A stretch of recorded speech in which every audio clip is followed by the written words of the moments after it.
dari Fakultas Tarbiyah dan Keguruan Unisba, Prodi PAI Angkatan 2019 dengan NPM 1003 011 9162. Nah, tugas ini diperuntukkan untuk memenuhi mata kuliah pengenalan dan pengembangan kurikulum. Nah, di sini saya akan membahas tentang landasan kurikulum. Nah, kita akan membahas sedikit ya tentang kurikulum itu seperti apa sih.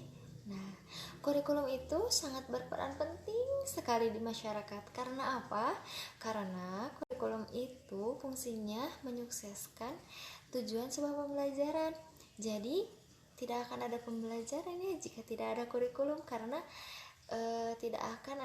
Jika diibaratkan, kurikulum itu sebuah bangunan yang amat luas dan megah, dan sebuah bangunan itu pasti memerlukan sebuah fondasi, dan fondasinya itu adalah landasan kurikulum itu sendiri. Makanya kenapa landasan kurikulum itu harus lebih kuat daripada kurikulum itu sendiri, karena ia akan menopang bangunan-bangunan yang akan dibangun tersebut. Seperti itu. Nah, peranan kurikulum sendiri itu dibagi menjadi 3 bagian. Yang pertama, peranan konservatif. Nah, peranan konservatif ini berfungsi sebagai mempertahankan nilai dan budaya yang masih relevan dengan kurikulum tersebut. Jadi, kita itu tidak boleh membuang salah satu karena datang yang telah baru gitu. Nah, peranan yang kedua ada peranan kreatif, yaitu peranan yang membantu untuk mengembangkan hal-hal baru yang ada dalam kurikulum itu sendiri. Dan yang terakhir, peranan yang ketiga yaitu peranan evaluatif. Nah, peranan ini berfungsi sebagai memilah dan menilai nilai dan budaya mana yang masih relevan dengan kurikulum itu. Karena kita sudah mengetahui apa itu yang dimaksud dengan kurikulum dan bagaimana peranan kurikulum itu sendiri, nah kita akan masuk nih kepada materi inti, yaitu landasan kurikulum. Kita langsung saja memulai kepada pembahasan inti, yaitu landasan kurikulum. Landasan kurikulum itu terbagi menjadi 4 bagian. Yang pertama, landasan filosofis. Yang kedua, landasan psikologis. Yang ketiga, landasan sosiologi atau sosial dan budaya. Yang keempat, landasan ipteks atau ilmu pengetahuan, teknologi, dan seni. Nah, yang pertama yang saya akan bahas di sini adalah tentang landasan filosofis. Nah, kenapa sih kurikulum itu harus menggunakan landasan filosofis? Nah, karena kurikulum itu sendiri menggunakan filsafat dalam mengembangkan kurikulumnya. Nah, filsafat itu ya pengertiannya adalah suatu ilmu pengetahuan tentang kebenaran. Nah, jadi nggak salah dong ya kalau misalkan kurikulum itu menggunakan landasan filosofis, karena itu mengacu kepada kebenaran yang kita gali terus menerus gitu. Nah, jadi landasan filosofis berasumsi bahwa pengembangan kurikulum itu harus dari hasil pengetahuan yang mendalam dan kuat melalui analisis. Nah, jadi tidak boleh melalui pengetahuan yang asal-asalan, asal kita tahu saja, tidak tahu asal usulnya, tidak tahu secara kuat dan mendalam gitu. Nah, tidak bisa seperti itu. Maka dari itu kurikulum itu menggunakan landasan filosofis ini. Nah, sekarang kita lihat bagian dari filsafat itu sendiri apa ya? Yang pertama itu adalah logika. Nah, dipergunakannya untuk mengetahui yang benar dan yang salah. Jadi kita menggunakan akal logika kita ya untuk membentuk suatu kurikulum itu. Nah, yang kedua adalah etika, yaitu hakikat baik dan buruk. Yang ketiga, yang terakhir estetika, yaitu yang memperhatikan keindahan dan kejelekan itu. Jadi serasa komplit banget ya kalau misalkan kurikulum itu menggunakan landasan filosofis ini, karena menggunakan pengetahuan yang benar-benar digali secara utuh. Nah, sekarang kita lihat juga ada kriteria filosofis itu sendiri ya. Nah, yang pertama, sesuatu yang baik, adil, dan indah itu adalah bagian filosofis yang akan dikembangkan dalam sebuah kurikulum itu sendiri. Nah, jadi sudah terbayang mungkin ya kurikulum itu akan tampak indah jika menggunakan landasan filosofi ini. Nah, yang kedua, kurikulum itu memberlakukan pikiran dan perilaku yang dimiliki oleh siswa. Yang ketiga, kurikulum itu meningkatkan variabilitas dengan menekankan individualitas. Nah, jadi kurikulum itu mengembangkan individu yang bermacam-macam. Jadi menyatukan individu dalam satu wadah gitu. Kan individu itu berbeda-beda, ada yang cara belajarnya visual atau kinestetik yang lainnya ya. Jadi kurikulum itu menyatukan perbedaan tersebut gitu. Nah, yang keempat, menekankan kerjasama individu untuk mencapai suatu tujuan. Nah, yang kedua yang akan kita bahas di sini adalah landasan psikologis. Nah, kita mulai dari apa sih psikologis itu ya? Nah, psikologi itu ilmu yang mempelajari tentang perilaku manusia. Nah, udah kebayang mungkin ya, pasti kurikulum itu benar-benar membutuhkan landasan psikologis ini. Nah, karena isi kurikulum itu menyangkut tentang bagaimana siswa diupayakan untuk menentukan program pendidikan dan untuk merubah perilaku manusia itu sendiri. Jadi landasan psikologis itu berguna misalkan begini, oh anak ini belajarnya begini, berarti harus begini gitu. Jadi siswa itu tahu program pendidikan mana yang cocok untuk ia tempati. Nah, seperti itu ya. Nah, landasan psikologis ini juga mengacu kepada apa dan bagaimana perilaku siswa harus dikembangkan melalui pendidikan. Jadi, bagaimana caranya agar siswa itu terus berkembang saat ia belajar ya, saat menggunakan kurikulum ini untuk pembelajarannya. Nah, landasan psikologis inilah yang mengatur bagaimana siswa mengembangkan perilaku. Jadi ya ilmu psikologis ini ya yang mengatur bagaimana bagusnya siswa itu dalam dikembangkannya dalam berperilaku seperti itu. Dalam landasan ini, setiap anak diberi kesempatan untuk berkembang. Jadi, harapan kurikulum itu bisa menjembatani bakat siswa. Jadi gitu. Jadi, kita tahu apa bakat siswa itu ini loh bakatnya. Jadi, kita harus mengembangkannya seperti apa, caranya yang terbaik seperti apa gitu. Maka dari itu, sangat amat dibutuhkan landasan psikologis ini. Nah, sekarang kita lihat ya, pembagian psikologis itu terbagi menjadi 2 bagian. Nah, yang pertama, psikologi pengembangan. Nah, psikologi perkembangan ini yang paling berpengaruh ya kepada siswa saat melakukan pembelajaran dengan kurikulum itu sendiri. Nah, apa sih pengertiannya ya? Nah, psikologi perkembangan itu yaitu karakteristik perilaku siswa yang berkembang untuk menyesuaikan dengan hasil didikan sesuai jenjang usia.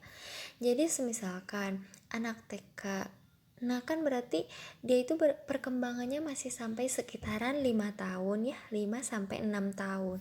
Nah, apa yang harus kita lakukan? Apakah metode belajarnya harus mendongeng atau bercerita? Seperti itu ya, kan tidak mungkin kalau misalkan kita memberikan kurikulumnya bahwa anak TK itu harus disuruh presentasi gitu kan, itu tidak mungkin ya. Nah, seperti itu psikologi perkembangan.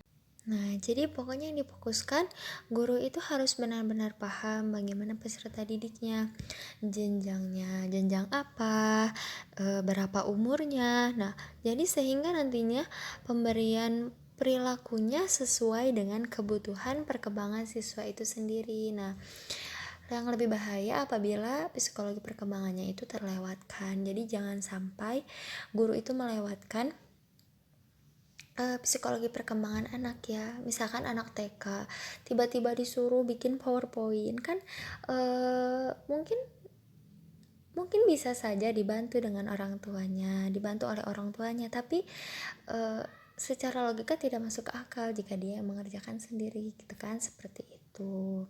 Nah, yang kedua ada psikologi belajar. Nah, psikologi belajar itu perkembangan belajar melalui proses peniruan, latihan, dan pembiasaan.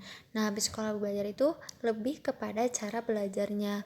Jadi siswa itu bisa melalui peniruan, bisa melalui latihan-latihan soal ataupun pembiasaan. Misalkan siswa itu dibiasakan setiap hari itu membawa minum sendiri-sendiri misalkan ke sekolah. Nah, maka dari itu peran guru juga sangat penting di sini ya.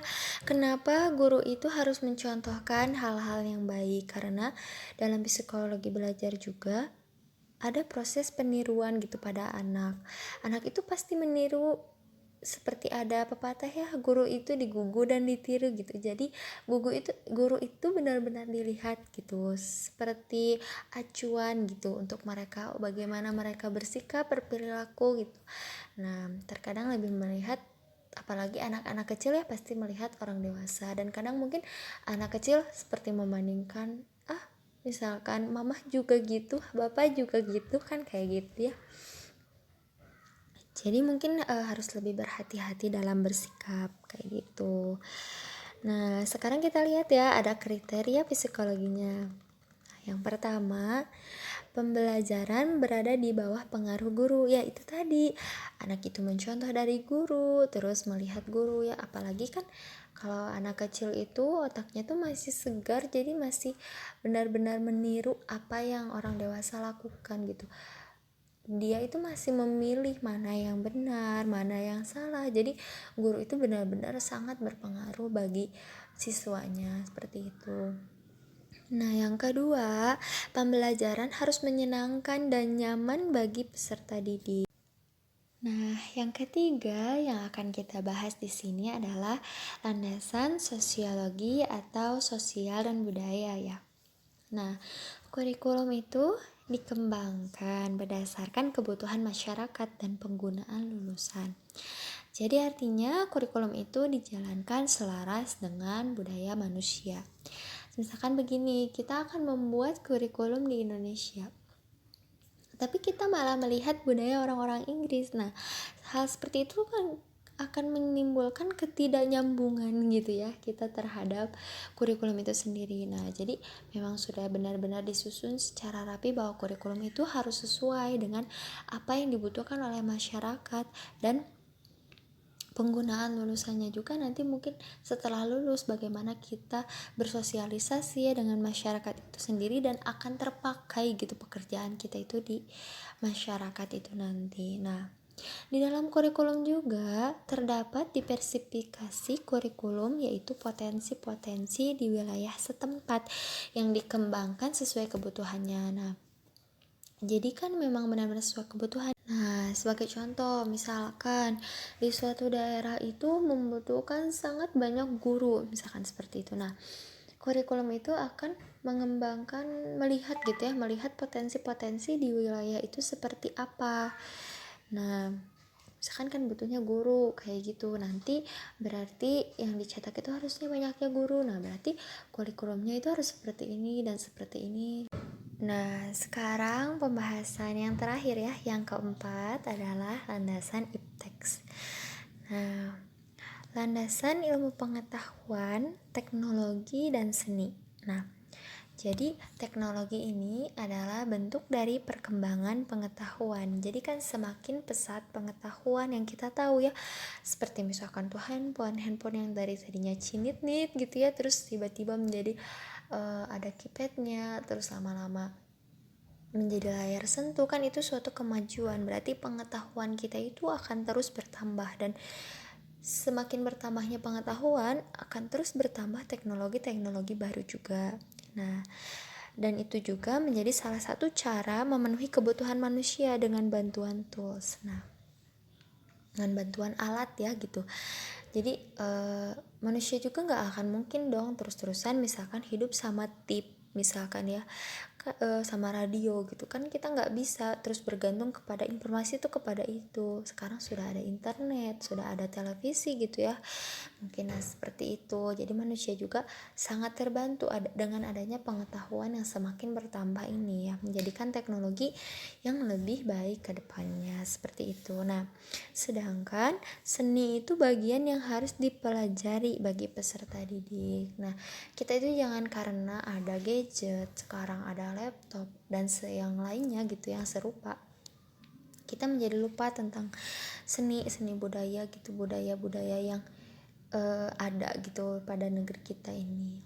Jadi jangan sampai kita melupakan hal tersebut hanya karena tergantikan dengan banyaknya budaya asing yang masuk ya sekarang.